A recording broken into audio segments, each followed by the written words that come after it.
I'm Bonnie Kimke. Welcome to my studio and welcome to Quilting on a Thread.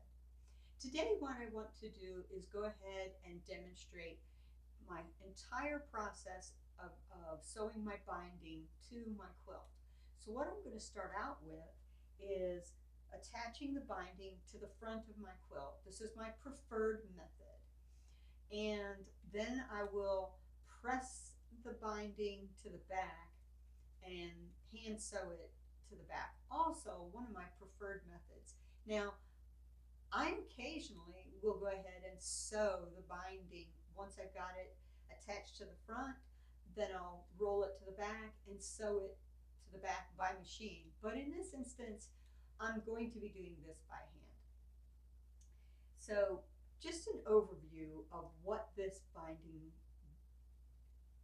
process is I've created a 2-inch binding, folded it in half, pressed it in half, and then at the beginning of the binding I've folded and created an envelope that I will tuck the end of my binding in.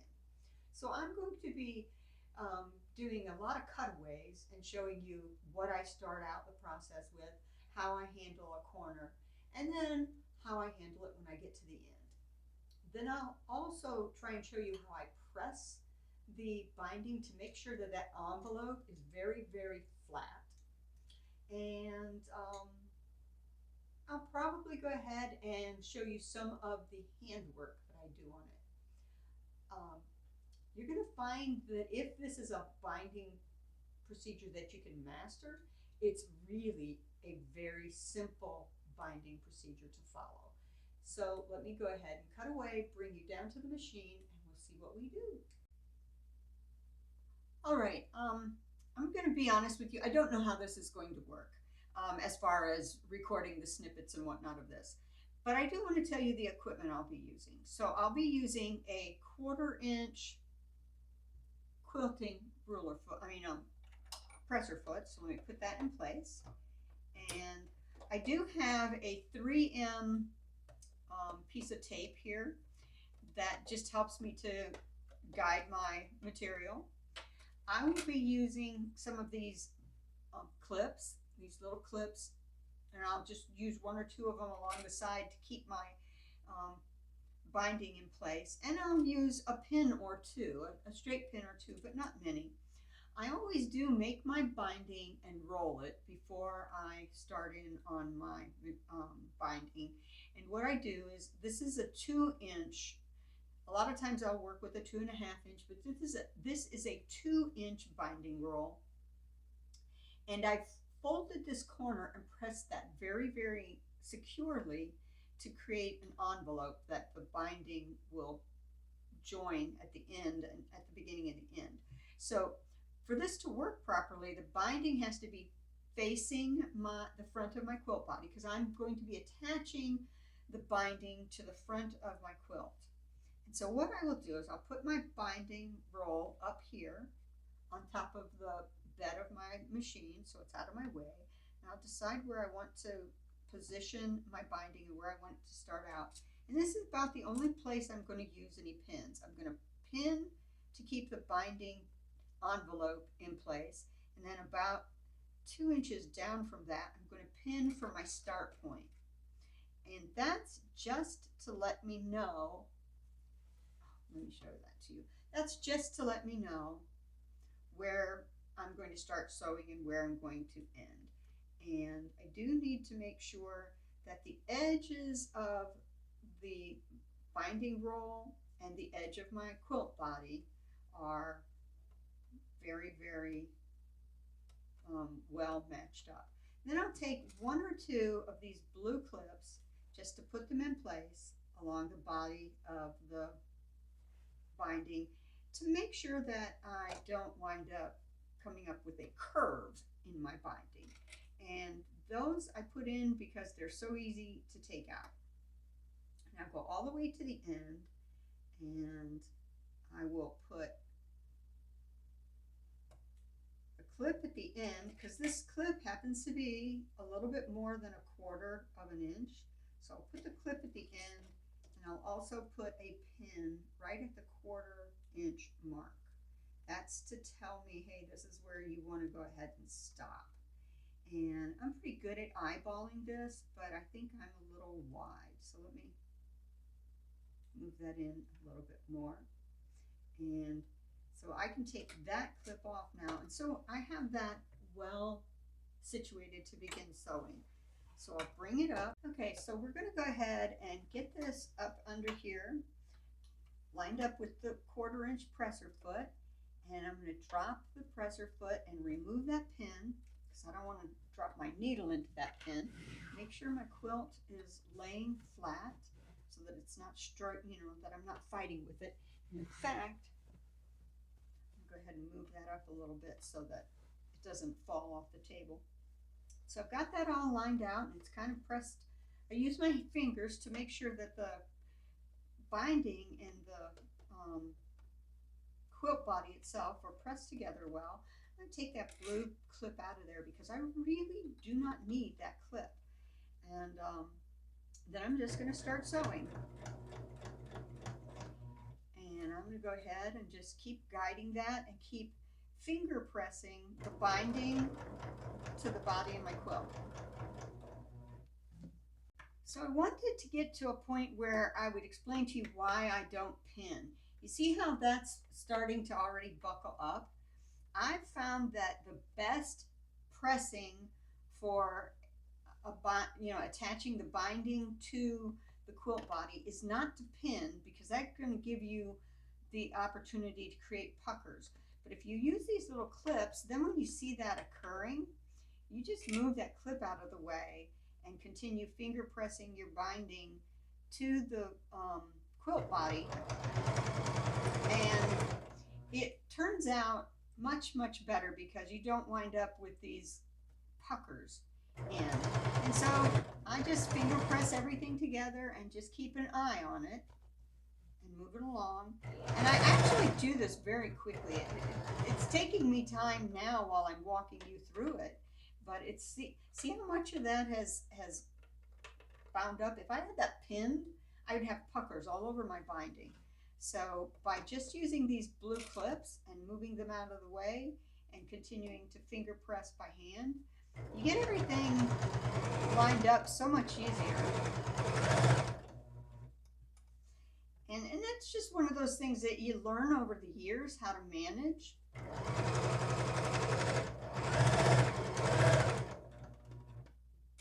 And so now that I'm almost at the end of my quilt, I'm going to go ahead and remove that pin that I put in. I'm almost at that corner, so I'll remove that pin and replace it again, trying to stay to about 1/4 inch, because that's when I'm going to stop sewing this binding. But I'm still going to continue finger pressing and making sure that everything matches up well.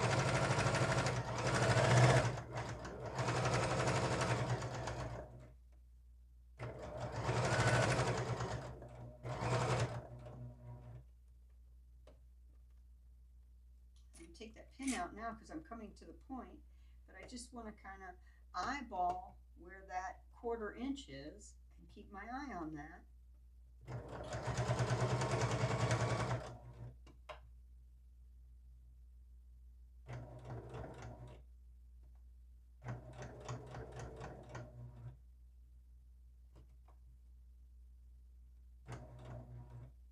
Now I'm about 1/4 inch from the corner, and so I'm going to back tack a little bit, lift that up and cut this thread out of the way. Now what I have is a quilt body that I'm about 1/4 inch away from the quilt body with my binding. So I take my binding and I rotate it up to a right angle, and then I just fold it down. Now what that's going to do is when I fold it up, kind of finger press it in place, then fold it down. What that's going to do for me when I get to the point where I'm turning this under, it's going to create an already pre-mitered corner. So let me take a moment and clip this in, and I'll be right back. All right, so I can't stress enough that I only use these clips as a guide, and that's just to make sure that I have enough binding to reach the other corner. So now that I've got this, You know, I folded it up, created a mitered corner, and then folded it down so that's flat against that edge. So I'm going to bring this over and I'm going to come right into the edge and I'm going to tack a few stitches in, and then I'm going to back tack to secure it. Now that that's secured in, now I'm just going to go along with my binding and make sure to just finger press everything to the edge. I can take that pin out now.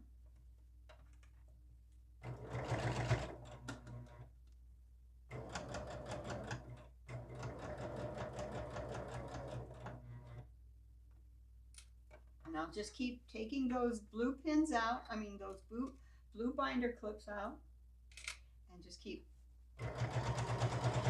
working my quilt on down. So the next cutaway that we get to is I'm going to show you how I tuck that tail end in. So I have a pair of scissors that'll be handy for that, and I'll see you shortly. All right, now I'm here at the very tail end of everything that I'm working with. So I've got that mitered corner pinned out ready for me, and I've got my clips in to be a guide. Now I want to come out here to the end, and this is where I sewed to. That's where I started. So I want to come out here and I want to go ahead and clip that off right about where I started my seam. Now I might do some trimming later on, but I'm right about where I need to be. This is the part that's going to wind up tucking into that pocket. So to be assured that I don't overshoot the pocket, I'm going to go ahead and put a pin in there just for a guide, and I'm going to go ahead and do the rest of my sewing. So let's just get started with that.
Now, if you may have noticed, I took the pin out and stuck it further into the body, just again as a guide.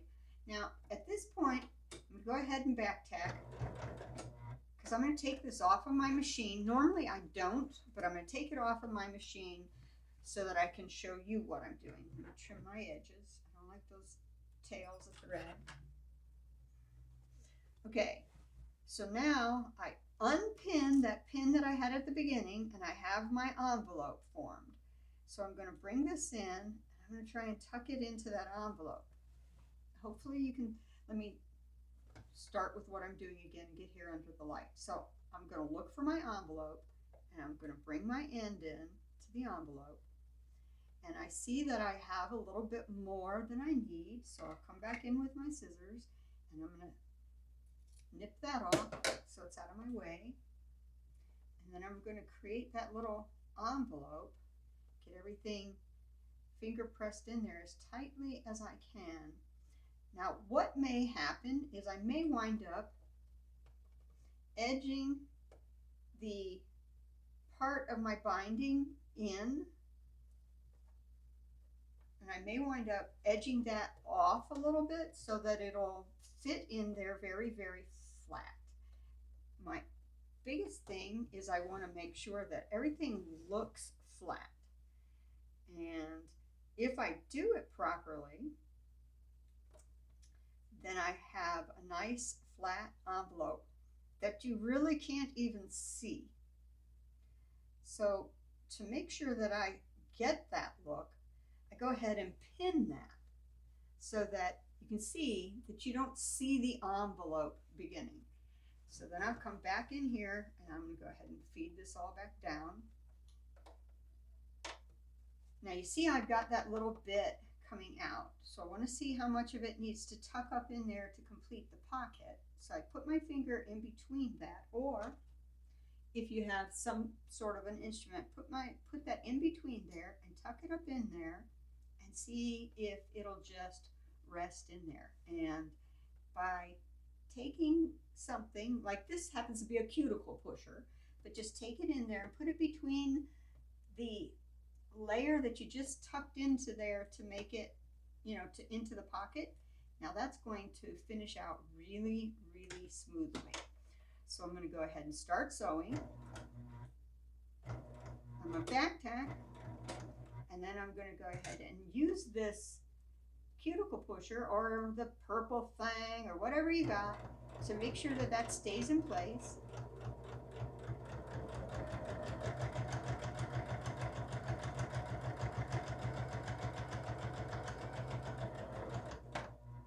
And I see where I did a little indentation there because I was talking to you when I was first starting. So I'm going to go ahead and cover that up.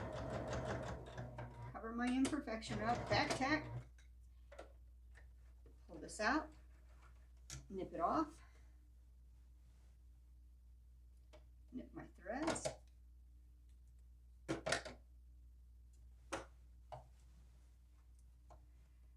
So now if I take that pin out, and if I turn this over, you'll see that the ends are not going to be, it's not going to wind up creating that pucker that people always complain about. And I can, when I'm hand sewing that, I can tuck that in just even a little bit more, and there's no bulk there.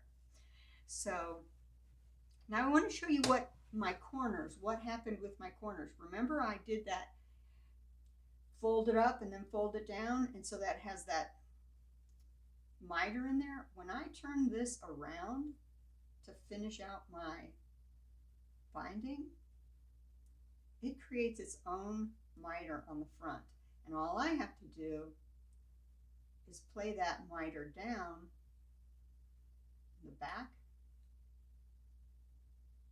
and I'll have a clean miter on both sides. So to accomplish that, what I have to do is come in here and press this all open.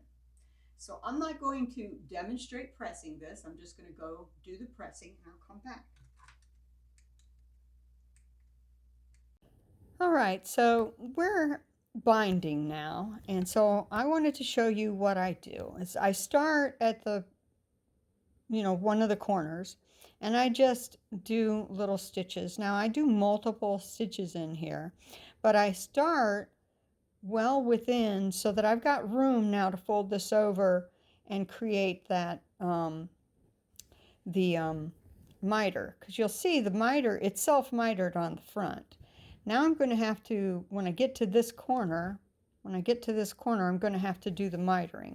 But the reason why I started here is so that I could show you, here's my little envelope area.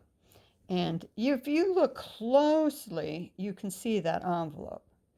Now I've already gone in and tacked that down, but if you've got this out and aside, you're not seeing that envelope. And once I iron this, that little bump, that's actually work bump, because you'll see that throughout here that there's little areas that work bump. I haven't ironed this yet, but there's no extra bulk there. Not on the front, not on the back. There's no extra bulk there. You can barely see it. Now that happens to be at the center of the bottom of my quilt. Normally I'm at a side, on one corner or another, but I just chose to do this one at the bottom. So I'm at the end of this row, and the needles that I choose to use for binding are always these little bitty tiny tween needles. Um, they're for hand quilting. And what I wanted to do was show you, I'm at the end of the thread here. So what I do then is I take that and I work it underneath the binding a little bit. I'm not going to knot this because it's going to get caught up in my binding. So now I'm going to take that needle out and I'm going to clip the thread because I've went for about an inch and a half. So I'm going to clip that thread and get it out of my way. Now I'm going to come back in here and finish binding. Now I always thread multiple needles, so I just had to reach up around to the back and get me a threaded needle. Wow, there's a lot of thread on that. I'm going to create my knot. Just a little knot. It doesn't have to be big, just enough that won't go through the material, and that's a little bit too small. So there we go. Now that's a little more substantial. So I'm going to come up under this last place that I had a seam. Blah, blah, blah. Can't talk while I have. Now I don't mind using a lot of extra thread because I just pull that thread along with me by hand. So now I'm going to set this back a little bit so that I can see it and you can see it. So that's where I was going to end my last thread, and then I carried it along, if you will recall. So now I'm going to come back in and I'm going to do that stitch, and see how I hold my finger down on that and it keeps the thread from knotting up on me. So now I've got one stitch in there, but I want at least two. So I just come in there and take a little minuscule stitch. And I match my thread not to the backing, but to the binding. So this thread is a brown thread that kind of goes with all the little brown leaves in there. And so it just kind of measures in. I don't pin this at all because I know that it's going to work. And then I go under the backing and into the batting as much as I can, and I make a very, very small, maybe a 1/4 of an inch stitch, and I pull it through the binding. So I do the same thing as I hold that thread as I pull the tail of the thread to make sure that it doesn't knot. And I'll sometimes just let go of the needle and rest it on my knee while I'm pulling that thread through. Straighten it out. Now I've only gotten one stitch in there. I need, in that same spot that I just stitched, I need 2 or 3 more stitches because I want to make sure that my binding never comes out. So we do the same thing. I just keep making sure that the thread doesn't knot. Now, if you're worried about your thread knotting, you can use conditioner on your thread, or you can use a lot smaller bits of thread. I usually start with about a yard of thread. And the reason being is because I've been doing this so long and I don't like to change needles over and over again. And so for me, it's just as easy to do it this way. I just keep playing my thread so as not to get a knot started. And I can usually catch it before a knot even wants to form. Now, occasionally you'll get where it wants to turn around itself. So if it does that, that's okay. I just keep pulling on the tail end where it's wanting to knot. And then I get to the end of it, just pull the needle into it, and see, no knot. So I'm going to do a couple more of these until I get to the corner, because I'm going to show you how I turned around and get that to create its mitered look.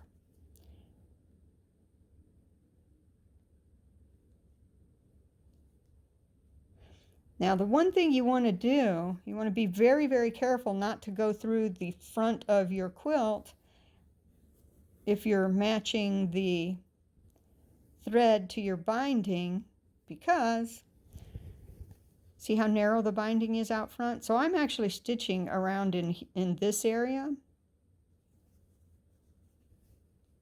So I don't want to come through that and have little brown dots in there. I'm just going through the binding the backing and the batting.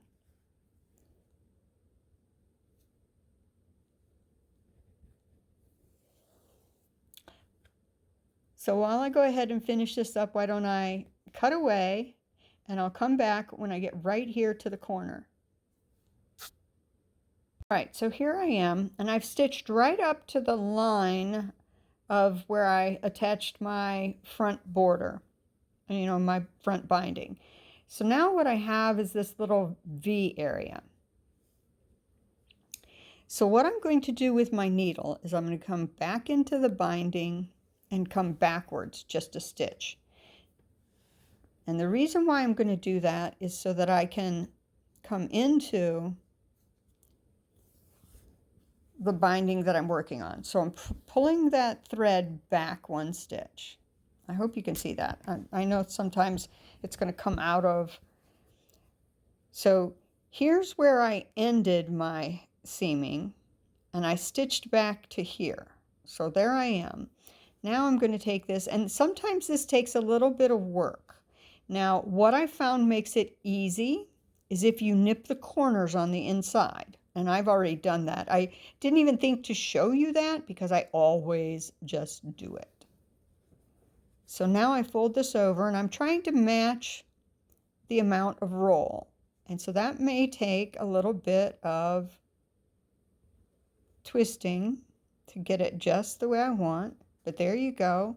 And now I have that point that I want to go ahead and meter. Now, because that material is folding over itself a lot, I may find that I have to use my little thingamajig, or in my instance, the cuticle.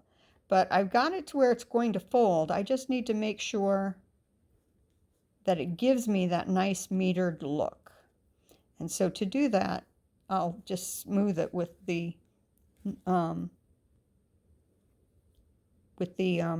cuticle, thingamajig, whatever it is that you use to tack that in, to seal that in place. So I'm going to go ahead and tack that down.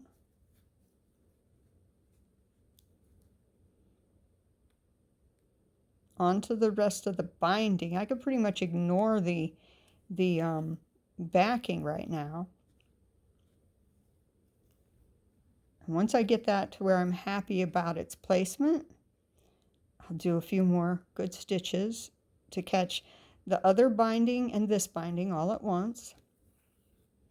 And of course, remember, sometimes I have to put my finger over that thread. So now I have what's going to be my mitered corners. But I want to go ahead and seal those mitered corners down. So what I do is I run the needle up under the miter into the point, because I'm trying to hide the thread so that I can get to the point where I can start at the front and begin doing my meters. So come to the front, and see, I only have a little ways to go. So just going to go under that. And if you'll notice, they fold in opposite directions, and that's what I'm going for. So I'm pulling that needle forward, and I've got my finger over the thread to keep from knotting. So now I'll take a look at that, and I'll do that grab stitch to grab it.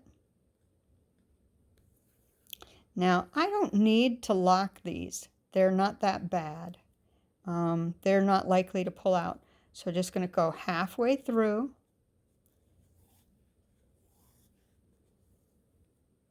Tack that down. So do that tack stitch.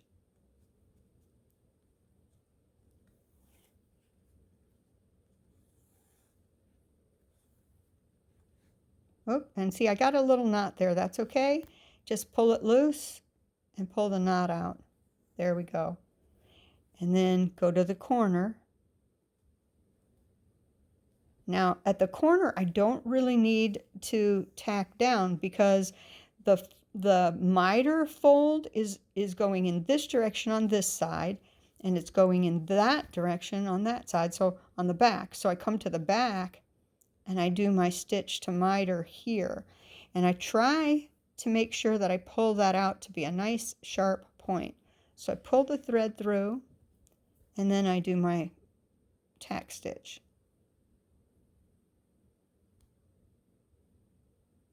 I'm looking through the phone, so it's a little bit odd for me to get that stitch in there. And this is the time when, because you've been turning the work, this is the time when you might get your tails knotting up. So you want to go ahead and keep playing with the tails if you're using a lot of thread so that you don't get a knot. So look at how sharp that point is. See how sharp that corner is? It's all nice and good.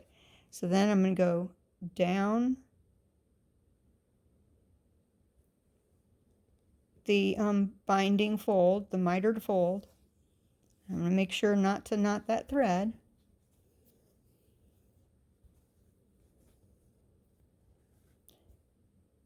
Go ahead and do my tack stitch.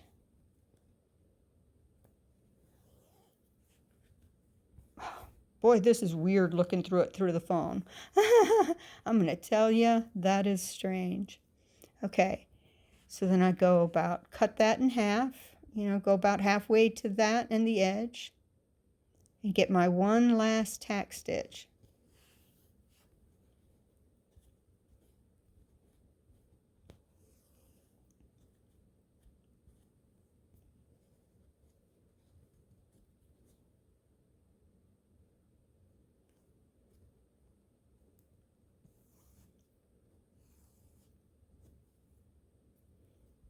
And then I'll come out to the backing.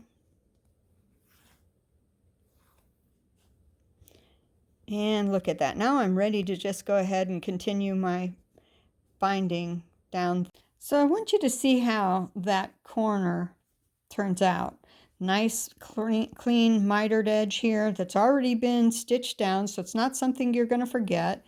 Nice clean mitered edge here that's already been stitched down. Again, not something you're going to forget.